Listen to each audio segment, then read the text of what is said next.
All right, listen, we're talking about friends, and I've had enough of intros, so that's what we're gonna do. Here's why we're talking about friends. Outside of following Jesus, I don't think there's anything in your life that matters more. And I'm not saying that just in high school, I'm saying that as like an old 34-year-old man. Like there is nothing in my life that matters more for my pursuit of Jesus than the people I choose to surround myself with. It matters. And I would guess that the reality is most of us aren't super good at friendship. We don't do it super well all of the time. And so we're in this series, we're trying to give you some skills that you can add to your repertoire to hopefully become a better friend. And so week one, we talked about staying. We looked at the life of Ruth. Last week, Dustin talked about we have to be friends that challenge. If you don't have anybody in your life who's like, dude, don't wear that shirt, you look dumb. If you don't have that person, you probably also don't have the person who's like, dude, don't hang out with that girl, she's dumb. Like you gotta make sure that you have someone who's willing to speak into your life and be bold, and Dustin talked about that last week. And just to be clear, like we're talking about what it looks like to be a Christ-centered friend, but if you're new here, you don't follow Jesus, I think these traits are transferable. I think it works in any like walk of life. But we're gonna dive into it a little bit more, and hopefully, at the end of the day, you can add some things to your life to become a better friend. Here's an important thing, I'm gonna say this again. We've said this every week, but this is important. This is not a series where you say, man, I wish my friends did those things. I wish my friends were good at those things. The point of this series is like, can you be better at those things?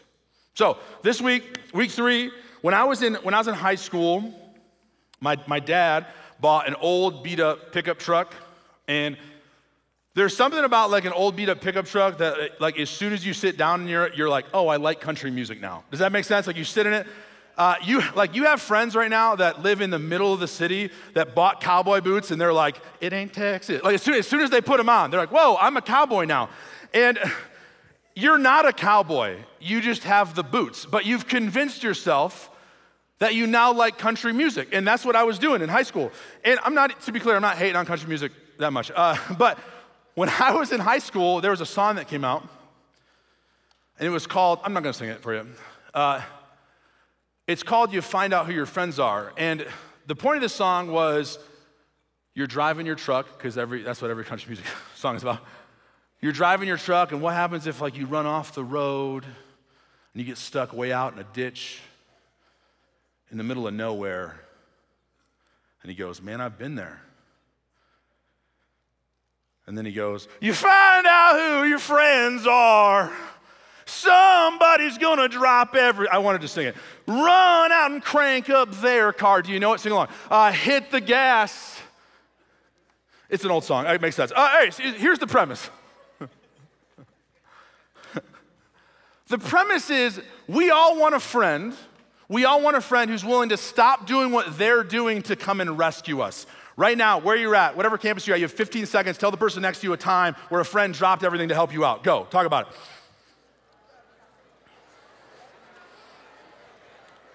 it.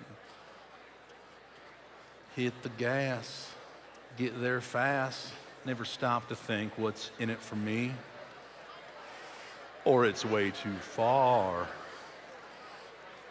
You just show on up with a big old heart. You find out who your friends are. All right, we're done. All right, so here's the reality. We all have a story like this because stories like this stick with us. We remember them because they're important to us in the moment that someone dropped everything to show up in our life.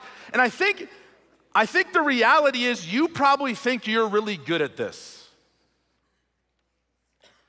You probably think like, oh, well, I would drop everything for my friends. And I think that we're actually not that good at it. And I think the reason we're not that good at it is because all of us, myself included, are convinced that the entire world revolves around us.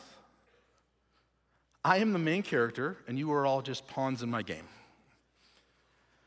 And in order for us to be someone that drops everything for a friend, we have to be willing to say, I care more about my friend than I care about what I'm doing. It takes some sacrifice to be a good friend. And so what we're gonna do is we're gonna look at the story in the Bible of two dudes, David and Jonathan, who perhaps could be the best friendship in the Bible. We're gonna look at their story and hopefully pull out some things that Jonathan does really well that sets him up to be a friend that's willing to drop everything. Now, in order to tell this story, there's a lot going on. There's a lot of pieces that you need to remember. And so there's a lot of characters. So I'm gonna try to help us out to remember all these characters. And so anyways, first character in this story is a dude named Samuel. Samuel is a prophet. Like, he has God's plan. Like, that's what he knows what's going on in the Bible. And so in the Old Testament, the way that you heard from God was you had to talk to a prophet. This is Samuel. Samuel anoints. Here's the reality. Israel was not a fan of their current government. They had judges, not really kings. They had a bunch of different people that were ruling, and they had beef with that. And they're like, we want a king. We want one now. Samuel goes, you don't want a king. Kings suck. They take all your money. They take everything. And Israelites are, no, trust me, we really do want a king. And so Samuel says, listen, I get it. I'll anoint a king. So Samuel anoints King Saul. So he anoints King Saul. He's probably bigger in real life, but these were hard to find on Amazon. So King Saul is anointed by God to be the king of Israel, and he does a really good job. He does a really good job. Initially, he's taking ground. He's taking ground for God, and he ends up having a son. He has a son, Jonathan, who Jonathan is the main part of this story. Remember, Jonathan is the main part of the story. Jonathan is King Saul's son. Together, they are conquering the world. They're doing a really good job of conquering the world. They're taking over nations, and they're doing so good up until they decide to stop listening to God. So Samuel tells them, hey, when you take over this new country, I need you to kill everybody. Every single person involved. Kill all their livestock, burn all their stuff, completely obliterate them. And they say, well, that sounds cool, but what if, hear me out, what if we didn't kill all the livestock? What if we kept all their stuff? Because then we could use that stuff. And the point of that story, if you get in Samuel and read it, the point of that story is not like what they're being asked to do. The point is they chose to disobey what God asked them to do. That's the point. And so because their lack of obedience to God, God removes his hand of blessing from Saul. And he tells Samuel, hey, King Saul is no longer gonna be king. I'm taking my hand away from him. Go find a new king. So Samuel goes on a trip to find a new king. He runs to this guy's house. This is Jesse's house, Mr. Worldwide. And Jesse has a bunch of sons. Jesse has a bunch of sons. All of the sons seem like they would be great fits to be king. They look the part. They're strong. Samuel's like, I don't like any of those sons. Jesse goes, oh crap, I have one more son I forgot about. He's in the field. He's a shepherd. He might be there. So we go and we find David in the field. So, we find David in the field. And so the rest of the story, this is key. The rest of the story is going to involve David and our guy Jonathan over there. But I bought a few extra cardboard cutouts simply to do a tangent. So bear with me. The Bible is the Word of God. And it's all connected. It's all inspired. And I find this fascinating. And it should excite you. But Jesse's dad is a dude named Obed. Now, okay, listen, we were getting to the bottom of the barrel on what ones came on Prime, so we gotta help right now. Jesse's dad is Obed. Obed's dad is a dude named Boaz. Now, this is what's cool. This is the whole point of this. 2 weeks ago, we looked at the story of Ruth. Ruth chose to stay with Naomi. And if you read the rest of that story, which hopefully you did, it's only a few extra chapters. If you read the rest of that story, you would find that Ruth ended up marrying this dude, Boaz. So we have Ruth from before, and she's married to Boaz. Ignore the age gap here, a little awkward. We didn't think that through with the things. Here's what is so cool about Scripture. It is obvious that God has a plan the whole time. Because Ruth chose to stay, and when Ruth stayed, she was able to be connected with Boaz. Boaz had a kid, Obed. Obed had a kid, Jesse. Jesse had a kid, David. Spoiler alert, if you follow the lineage of David, it ends with Jesus. That's awesome. So Ruth chose to stay. God had his hand in her life, and she is now written into the lineage of Jesus. That's cool. The Bible is connected. You should read it. It's awesome. Okay, back to the story. Most of these people don't matter anymore, so we're getting rid of them. All right, so we have those. We have David, we have Jesse, we don't need him anymore either, so we have Samuel, boom. Here's the deal. Okay. He doesn't really matter anymore either, actually, to be honest. Okay. Samuel anoints David. Jesse, oh, we should have kept him. Jesse had a part. Mr. Worldwide, sorry. So Jesse sends his older kids. There's currently a battle happening. There's a battle being fought by King Saul and Jonathan against the Philistines. They're fighting in a battle. At this point, though, they're not actually fighting because the Philistines have a dude named Goliath. You might have heard this story. Goliath is saying, hey, someone come fight me. The plan was, instead of everybody fighting and everybody dying, we're just gonna send our best 2 people to fight. So Goliath is taunting the Israelites, no one wants to do it.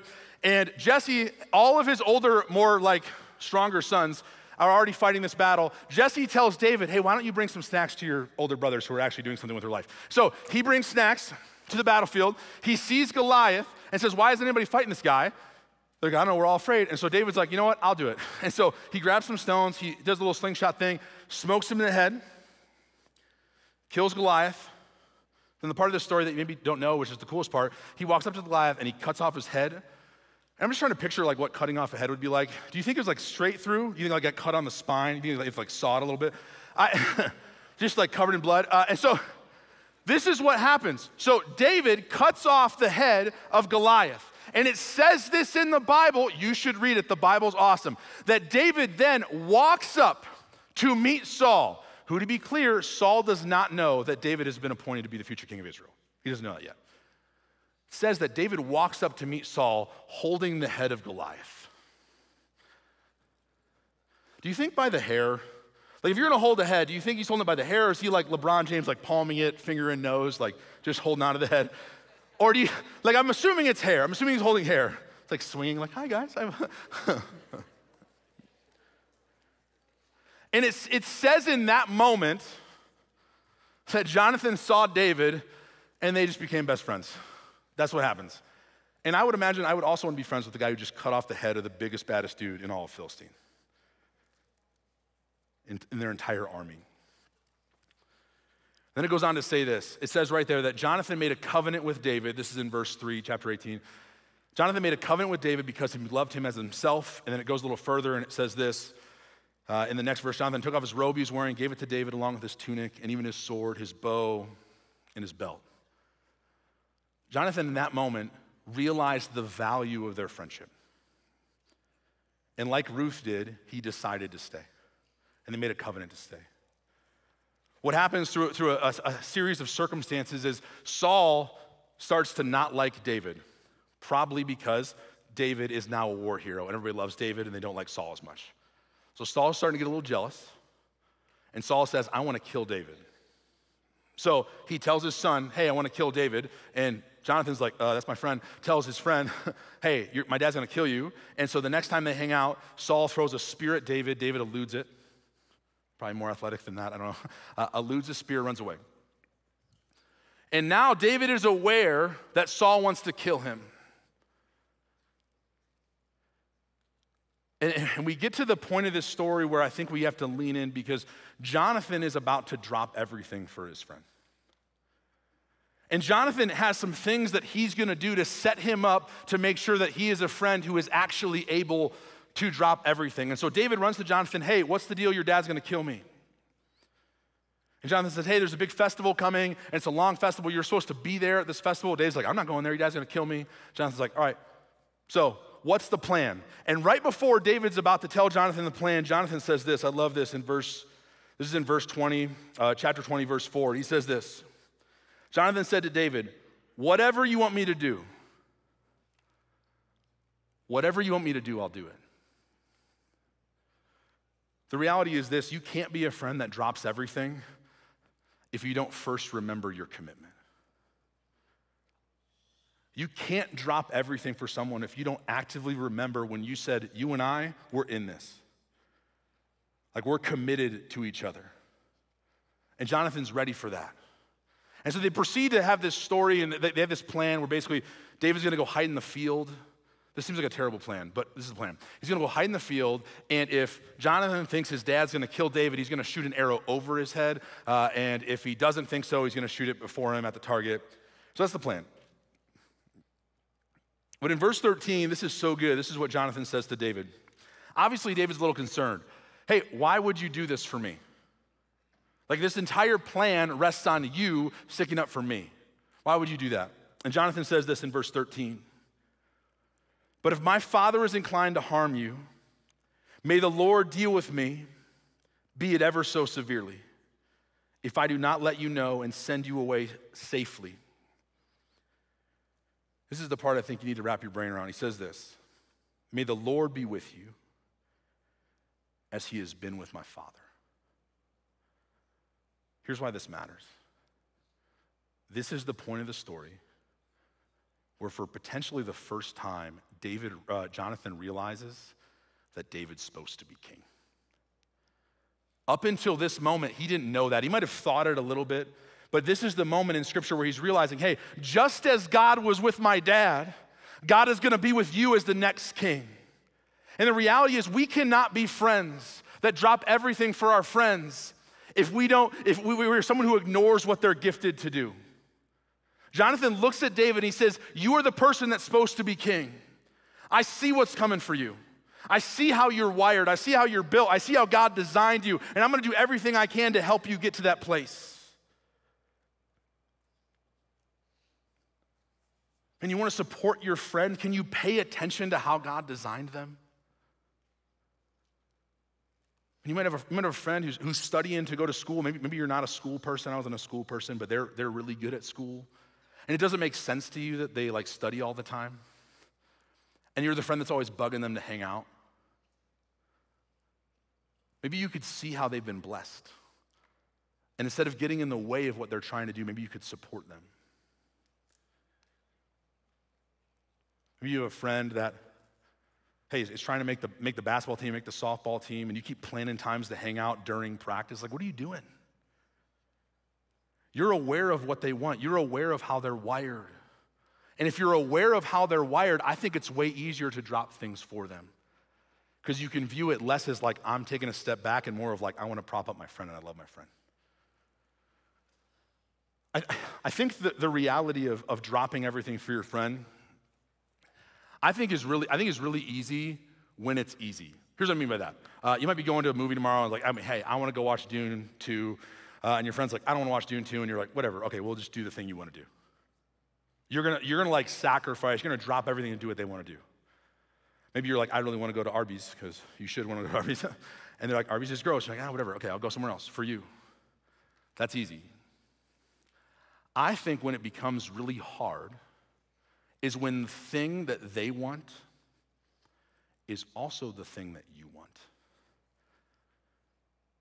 And when they get that thing, it hurts your chance to get that thing.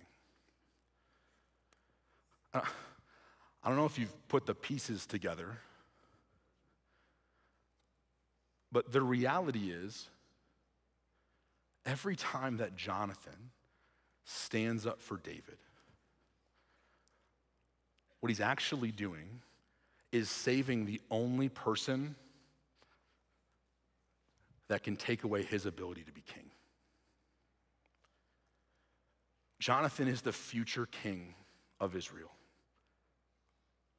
How easy would it be to just not let David know? To just let his dad kill that dude. Guys, you know he's staring down a future of like, I get to be the king of the whole place? You don't think he wants that? It's easy to root for your friend that like to make the basketball team. It's way harder when you're also on the team, and when he makes the team, you now don't get to start anymore. The reality is, if you want to be a friend that can drop everything, You have to stop keeping score. How come I always text them? How come I'm the only one who wants to hang out? How come I'm the only person that puts any effort in this friendship? How come they never text me back? How come they never call me back?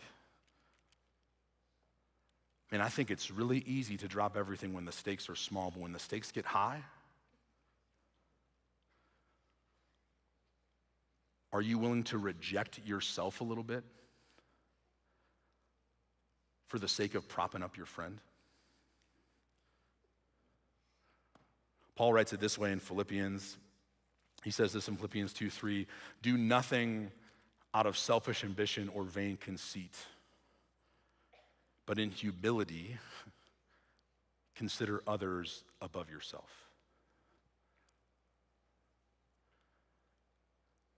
The only way that we can be a Christ-centered friend that drops everything is if we're a friend that realizes we are no longer the center of the universe. Can we humble ourselves enough to stop keeping score?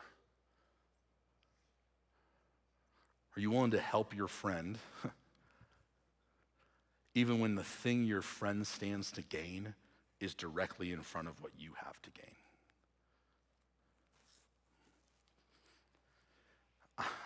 I have 4 kids. My oldest daughter, Rylan, is 8. And there is nothing that makes a dad more proud than to watch my daughter, who is 8, step into the life of my son, who is 2. And for her to watch the show she doesn't want to watch, to play the game she doesn't want to play, to pretend she's a dinosaur for 30 minutes.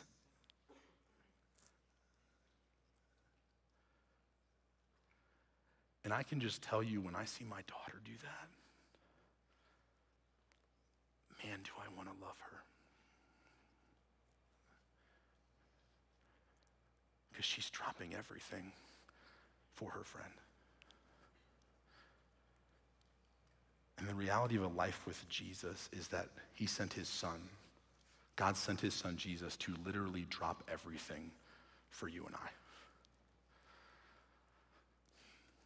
And I'm convinced that I don't think there's a scenario where Jesus looks at you and wants to love you anymore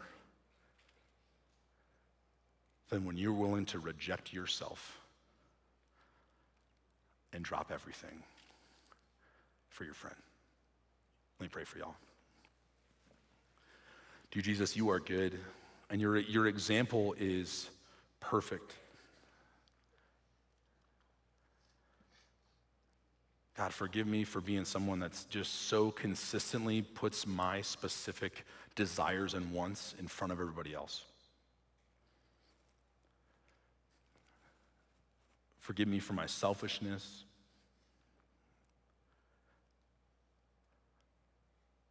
Forgive me for my pride.